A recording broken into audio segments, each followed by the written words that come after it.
Uyingane zawethu ngethemba ukuthi negrand kuzonke indawo la kuzofinywa khona le video. Mina igama lami ngumsizi aka Nkosi admin. Mama uqala ukungena kule channel qinisekisa ukuthi ugcina usubscribe uzokwazi ukuthola zonke izinto engiyipostayo kuyona ke le channel yethu. Uyingane zawethu nazi ke indaba zekhuphuka nezakho maskandi festival la khona ke waphuma top 6 baphinde ke bangavela Osaziwayo. Ngifisa ke sikhulume ngalezo uyingane zawethu ukuthi mhlambe ikuphi la uDSD okumele ke elungise khona njengoba kubonakala ngathi insizwa ke idonsa kanzima. Siyazi ke wengane zokwethu ukhangelana insizwa ke nabalandeli abaningi noma insizwa yaziwa njengomculi onabalandeli abaningi mangabe kuziwa kuma competition ahlukahlukene. Siyazi ke ama competition akaba khona Osaziwayo bangabanye ke babantu abaziwayo ukuthi ke baningi kakhulu wengane zakwethu. So ngiyafisa ukuthi ke sikhulume ngale ukuthi mhlambe yini okumele beyilungise abalandeli bosaziwayo noma ke umholi wabo nje straight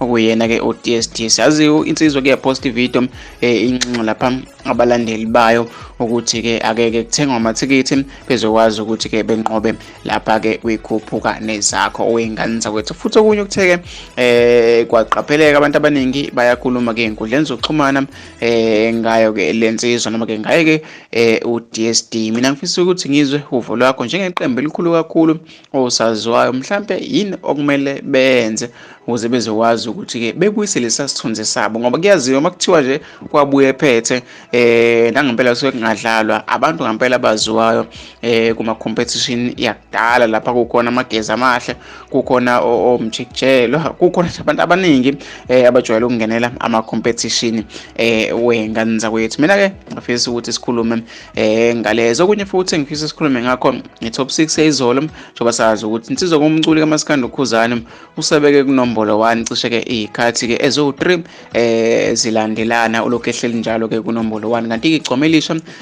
likunumber ke 2 wengane zakwethu. Nalo ke isaqala le top 6 like lahlala ke number 1 izikhathi ezibili ezilandelana. Ngabe mhlambe singambona mhlambe igcomelisha noma ke ukhuzani enqoba ke kule competition ngoba ibuye ngathi competition iphakathi kwabo ke boyi2, noma singabona amavikela ambuso ngoba nawo awazibekile lapha ku number 3. Singabona mhlambe vumbuke sehlala ku number 2 ehlala ku number 1.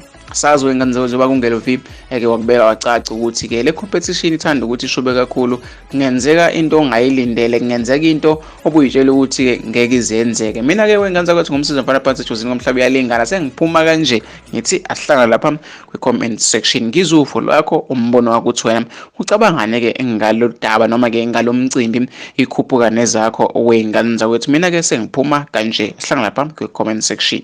Wakhohlwa ukucinezela usubscribe uzokwazi uthola zonke izinto engiyipostayo kuyona ke le channel.